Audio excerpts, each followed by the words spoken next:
So to take off the intake manifold on this Gulia, just make sure you disconnect your solenoid, make sure you disconnect the throttle body, and then there's a few other connections along with 10mm bolts. So first thing, disconnect the sensor. Next, if your throttle body like rubber boot is on there, take it off by removing that small connector at the bottom.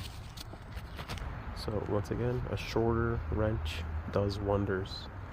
Okay, next, once the throttle boot is out of the way, there's a sensor back here. I can't zoom in. You just remove that clip and pull that sensor out. Once you remove that sensor, the next thing is this clamp here. You've got a squeeze clamp. All you need is a pair of pliers like this. But to get this off, you can just use something like this. Put it around the tube. And just like push the... Next, you want to remove this sensor. You just squeeze it and pull it up. And then you can remove this tube. You just need a screwdriver, take it in here, pop it up like that, and pop it up like that, and then you can pull that out. Just like that. Next, you want to remove this clip. So it's a hard angle. What you want to do is you're going to come from this side and then pull it out this way. There is a T30 right here. Remove that one, and then you can take this whole thing out.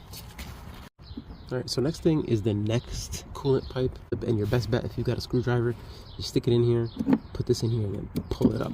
Alright, so once all the tubing, the connectors are off from the intake manifold, you're going to remove 5 bolts. So, one right here, then we're going to go all the way across. That one back there, hopefully you can see it. And then we have 5 up top. So looking at the top, this one right here, behind this wire, 2, 3, 4, 5, right there. Then we just take it off. So one thing that really helps is if you can have the